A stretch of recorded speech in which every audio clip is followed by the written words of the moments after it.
أعوذ بالله من الشيطان الرجيم. بسم الله الرحمن الرحيم. الحمد لله، الصلاة والسلام على رسول الله، ثم أما بعد. السلام عليكم ورحمة الله وبركاته. امام نووی رحمه الله در کتاب ریاض الصالحینش میگوید کتاب الاعتکاف والحج والجهاد، یعنی کتاب در مسئله اولا اعتکاف و بعد از اعتکاف درباره حج و بعد از حج درباره جهاد. پس امام نووی رحمه الله این سه کتاب را یک جا جمع کرده است، زیرا اینکه کتاب اعتکاف و کتاب حج کوتاه می باشد و کتاب جهاد طولانی هست. اولا کتاب اعتکاف را بیان کرده، میگوید کتاب الاعتکافی، کتاب در مسئله اعتکاف. اعتکاف چی است؟ اعتکاف در لغت به معنای لازم گرفتن چیزه. یک کس یک چیز را لازم میگیرد، او را میگویند اعتکاف. اما در شریعت، در اسلام، اعتکاف به معنای ایستادن در مسجد با نیت عبادت، یعنی یک انسان در مسجد می رود با نیت عبادت می ایستد. مثلا در دهه آخری رمضان، یا اصل از پیغمبر صلی الله علیه وسلم در رمضان ثابت است، مخصوص در دهه آخری رمضان که می روند اعتکاف می نشینند دهه آخر را. پس اعتکاف ان همون عبادت هست که لازم گرفتن مسجد با قصد عبادت کردن. پس امام نووی رحمه الله در زیر این کتاب فقط 3 حدیث درباره اعتکاف می آورد و خلاص. اولین حدیث این باب حدیث 1267 کتاب ریاض الصالحین هست که امام نووی رحمه الله میگوید عن ابن عمر رضی الله عنهما قال، یعنی از ابن عمر رضی الله عنهما روایت است که گفتند کان رسول الله صلی الله علیه و سلم یعتکف العشر الاواخر من رمضان، یعنی رسول الله صلی الله علیه و سلم اعتکاف می نشستند دهه آخری رمضان را.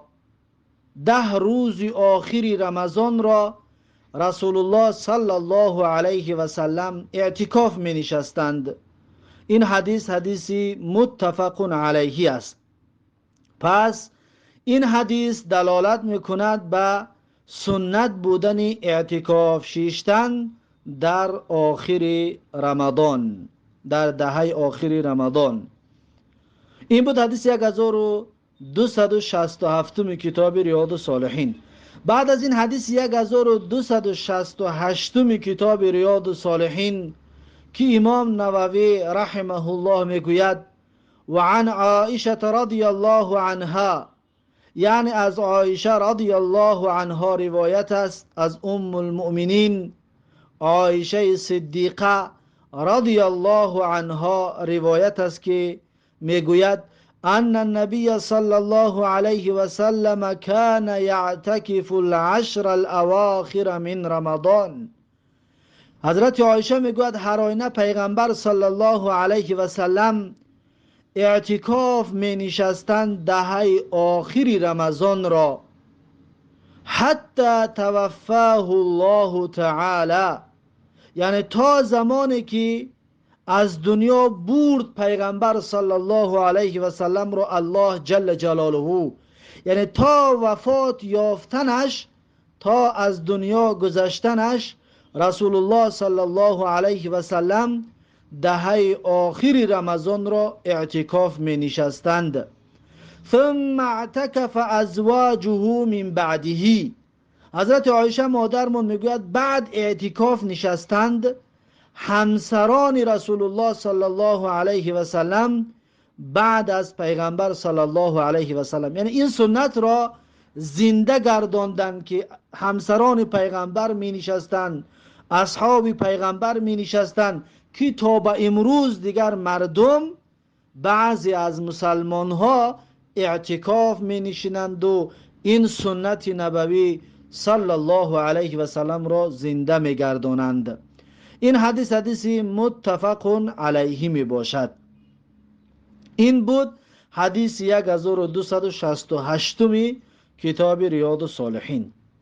بعد از این حدیث 1269 کتاب ریاض الصالحین که امام نووی رحمه الله میگوید و عن ابی هریره رضی الله عنه قال، یعنی از ابو هریره رضی الله عنه روایت است که گفت كان النبي صلى الله عليه وسلم يعتكف في كل رمضان 10 أيام.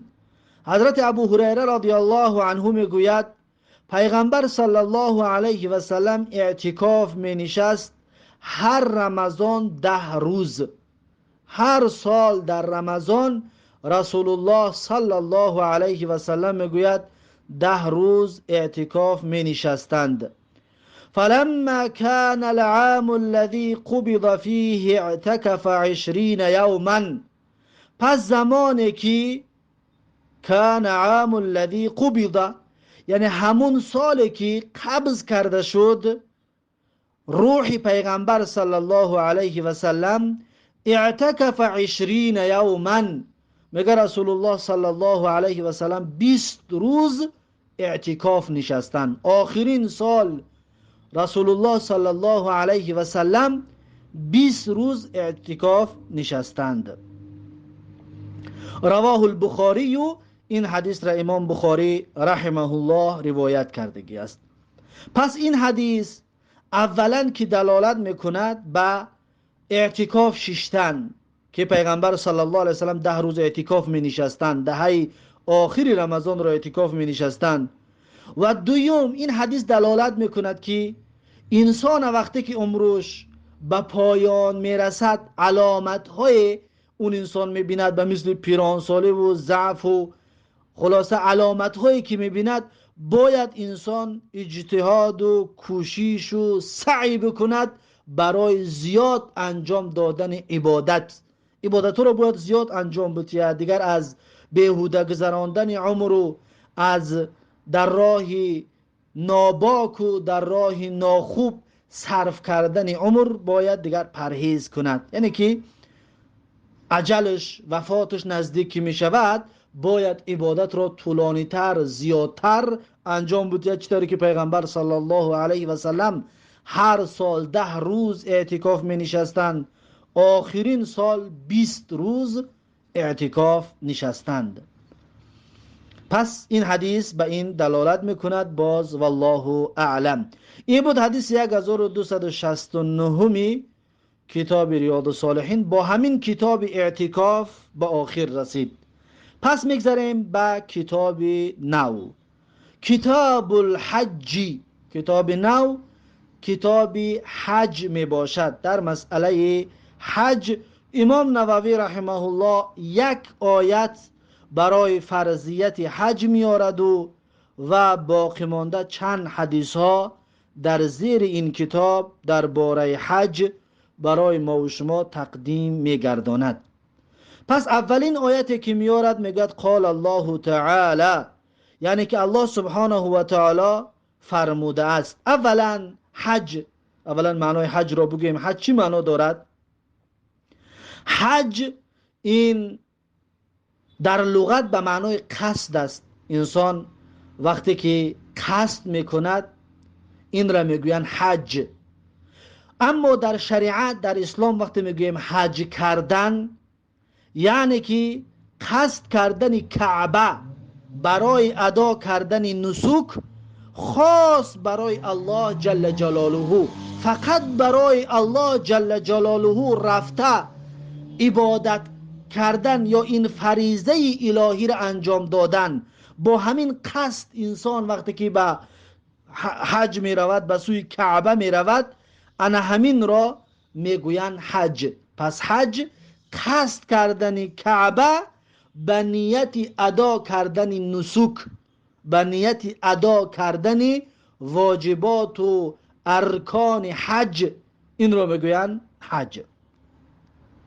اکنون امام نووی رحمه الله در زیر این کتاب فقط یک آیت آوردگی است. قال الله تعالی، میگوید که الله جل جلاله گفته است که ولله علی الناس حج البیت من استطاع الیه سبیلا. الله جل جلاله میگوید، این سوره آل عمران آیت 197 می باشد. الله جل جلاله میگوید ولله علی الناس حج البیت، یعنی که برای الله جل جلاله بالای مردم فرض گشتگی است حج البیت، یعنی حج کردن این خانه، حج کردن کعبه، یا انجام دادن ارکانی که برای حاجی و واجباتی که برای حاجی معین شدگی است. برای کی فرض گشته است این حج؟ من استطاع الیه سبیلا، یعنی هر کسی که توانایی رفتن به سوی اون خانه را داشته باشد، یعنی هر کسی که توانایی دارد، قدرت دارد، بیمار نیست و پول و مال دارد که صرف کرده تا اونجا برود، پس برای اون انسان حج فرض می باشد، باید اون انسان حج را ادا بکند، فریضه الهی بالای اون انسان می شود. پس با همین آیت حج بالای مسلمان ها فرض گشتگی است که این آیت سال 9 هجری، یعنی یک سال پیش از وفات رسول الله صلی الله علیه و سلم نازل شد که حج را بالای مسلمان ها فرض گردانید. اکنون الله سبحانه و تعالی میگوید و من کفر فإن الله غنی عن العالمین، یعنی هر کسی که کفر، یعنی کفر بورزد، مقصد از کفر بورزد اینه که روی بگرداند از حج کردن، یعنی حج نکند، فإن الله غنی عن العالمین، پس الله جل جلاله نیاز به عالمیان ندارد، نیاز به مخلوقاتش ندارد. اگر ثوابت میخواهد، اگر ثواب میخواهی، اگر اجر و پاداش میخواهی، پس این فریضه الهی را انجام بده، صاحب اجر و پاداش میشوی. الله جل جلاله احتیاج به تو ندارد. اما اگر که نمیخواهی، پس به الله هم هیچ ضرر نمیرسانی یا رسانده هم نمیتوانی. اگر که سوم داری و مال داری و حج نمیروی، به الله جل جلاله هیچ ضرری نمیرسد، بلکه ضرر به نفس خودت هست. این بود یک آیتی که امام نووی رحمه الله در زیر کتاب جهاد آورده است، سوره آل عمران آیت 97 می باشد، و همچنین آیت فریضه حج، یعنی با همین آیت حج فرض گشتگی است. اکنون میگذرد در قسم حدیثای کتاب حج. اولین حدیث این باب حدیث 1270 کتاب ریاض الصالحین هست که امام نووی رحمه الله میگوید و عن ابن عمر رضی الله عنهما ان رسول الله صلی الله علیه و سلم قال، میگوید از ابن عمر رضی الله عنهما روایت است، هر آن رسول الله صلی الله علیه و سلم فرمودند بنی الاسلام علی 5، یعنی که اسلام به 5 پایه ساخته شدگی است، بنا شدگی است. اسلام با عبارت از 5 پایه می باشد. اولین پایه اسلام شهادت ان لا اله الا الله می باشد، یعنی گواهی دادن بر این که نیست معبودی بر حق به جز الله، فقط الله است معبودی بر حق و معبودی شایسته عبادت، و ان محمدا رسول الله، و همچنین محمد صلی الله علیه و سلم فرستاده الله است. باید به این چیز ایمان بیارد، یعنی یکم رکنی، یکم پایه اسلام این گفتن لا اله الا الله محمد رسول الله است، یعنی گفتن اشهد ان لا اله الا الله و اشهد ان محمدا عبده و رسوله می باشد.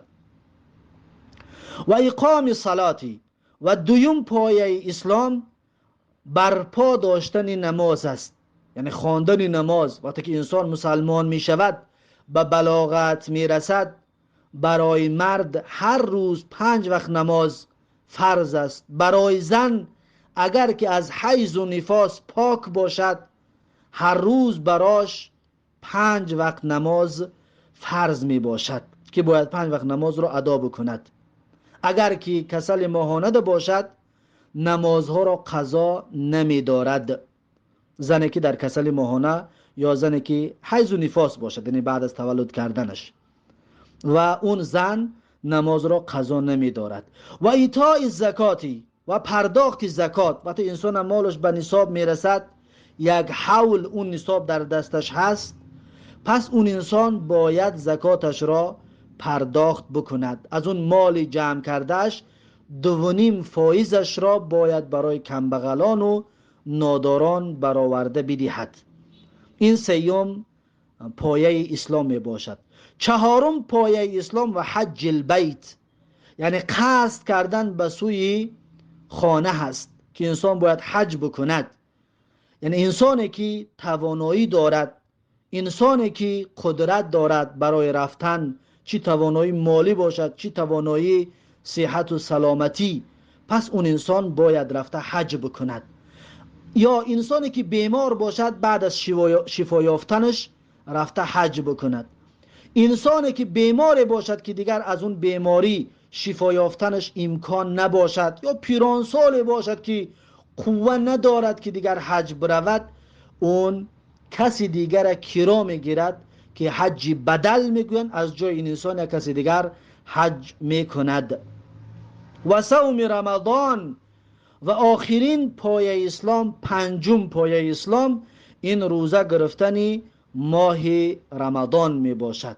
در 1 سال 1 ماه را روزه گرفتن برای مردی که به بلاغت رسیدگی است روزه بگیرد، برای زنی که به بلاغت رسیدگی است و از حیض و نفاس پاک است اون زنم همچنین روزه میگیرد. اما در حالت حیض باشد یا در حالت نفاس چند روز تا پاک شدنش روزه نمیگیرد، اما بعد از رمضان روزه اش را قضا می‌دارد. ببینید اسلام میگوید زن در حالت حیض و نفاس نماز نمیخواند اما نمازش را قضا نمی‌دارد، و همچنین روزه هم نمیگیرد در حالت حیض و نفاس بودن، اما بعد از قاق شدنش، بعد از تمام کردن حیض و نفاسش، اون زن روزه اش را قضا می دارد.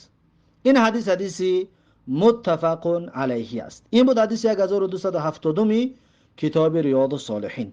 بعد از این حدیث 1271 کتاب ریاض الصالحین که امام نووی رحمه الله میگوید و عن ابی هریره رضی الله عنه قال، میگوید از ابو هریره رضی الله عنه روایت است که گفت خطبنا رسول الله صلی الله علیه و سلم فقال، میگه سخنرانی کرد برای ما پیغمبر صلی الله علیه و سلم، پس پیغمبر گفت یا ایها الناس قد فرض الله علیکم الحج فحجوا. میگه پیغمبر صلی الله علیه و سلم گفتند که یا ایها الناس، یعنی ای مردم، قد فرض الله علیکم الحج، واقعا فرض گردانده است الله جل جلاله بالای شما حج را. یعنی یکی از فریضه های الهی برای مسلمان ها این حج می باشد. فحجوا، پیغمبر صلی الله علیه و سلم گفتند پس شما ای مسلمان ها حج بکنید. فقال رجل، پس گفت مرده، یعنی که وقتی پیغمبر صلی الله علیه و سلم سخن کرد از بین اون شنوندگان مرد گفت اکل عام یا رسول الله، یعنی آیا هر سال حج کردن فرض است ای رسول الله، یعنی هر سال حج بکنیم؟ فسکت، پس پیغمبر صلی الله علیه و سلم سکوت کردن، یعنی جواب ندادن.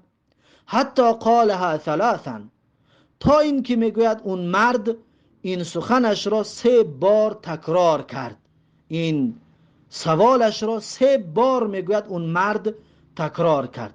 فقال رسول الله صلی الله علیه و سلم، پس میگه رسول الله صلی الله علیه و سلم گفتن لو قلت نعم لوجبت ولما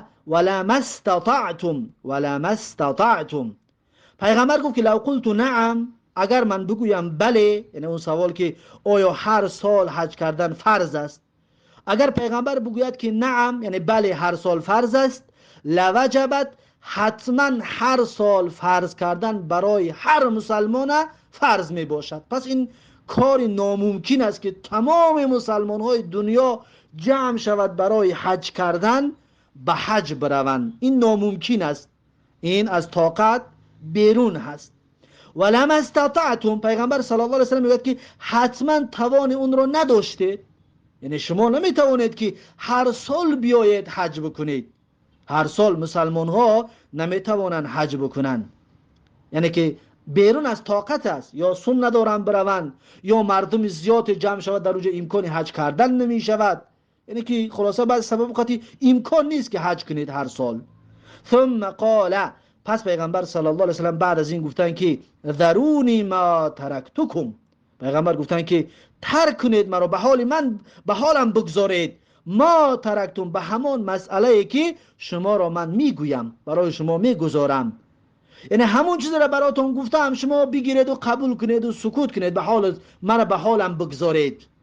یعنی تکرار نه سوال نکنید که هر سال واجب است، یعنی هر روز این کار را بکنیم، هر سال بکنیم، نه این تا سوال نکنید. وقتی گفتم شما بشنوید و به اون عمل بکنید. اکنون پیغمبر صلی الله علیه و سلم سببی بسیار سوال نکردن را میگوید که فانما هلك من کان قبلکم بکثرت سؤالهم، پس هر آینه هلاک شد کسانی که پیش از شما بودن به سبب بسیار سوال کردنشان، یعنی بسیار سوال کردن. چطوری که ما و شما سوره قوم موسی علیه السلام رو با قومش میدونیم در سوره بقره چطور سوال کردن برای گاو، چطور باشد، کلام باشد، معده باشد، زرد باشد، سفید باشد، خلاصه چطور بکشیم، خلاصه سوال زیاد کردن. پس سوال زیاد کردن این سبب هلاک انسان می شود. پیغمبر میگوید که هلاک شدن کسانی که پیش از شما بودن به سبب بسیار سوال کردنشان و اختلافهم علی انبیائهم، و دویم سبب هلاک شدنشان مخالفت کردنشان بر پیغمبرانشان هستند که پیغمبرانشان رو مخالفت کردن. اکنون پیغمبر صلی الله علیه و سلم میگوید که فاذا امرتکم بشیء فاتوا منه ما استطعتم، یعنی هنگامی که من شما رو امر کردم به چیزی، پس شما انجام بدهید اون چیز رو تا آنجایی که میتوانید، یعنی تا اندازه تواناییتون رو شما اون کار رو انجام بدهید. و اذا نهیتکم عن شیء فدعوه، پس هنگامی که من شما رو امر کردم به چیز و هنگامی که من شما رو باز داشتم از چیز، فدعوه، پس پیغمبر صلی الله علیه و سلم میگه که شما دور شوید از اون چیز، یعنی چیزی را که پیغمبر منع میکند ما باید کلا دور شویم. اما به چیزی که ما را پیغمبر امر کردگی است تا اندازه تواناییمون ما باید انجامش بدیم. ببینید آسانی شریعت را پیغمبر به چیزی امر میکند، به قدر استطاعتت کوشش میکنی که انجامش بدی. اما پیغمبر به چیزی از چیز ما را نهی میکند، باز میدارد، ما باید کلا از اون چیز دور بیستیم. به قدر استطاعت نه، کلا از اون چیز باید دور بیستی، باید به اون چیزی که پیغمبر باز داشتگی است نزدیک نشویم. رواه مسلمون، این حدیث را امام مسلم رحمه الله روایت کردگی است. پس این حدیث دلالت میکند به فرضیت حج.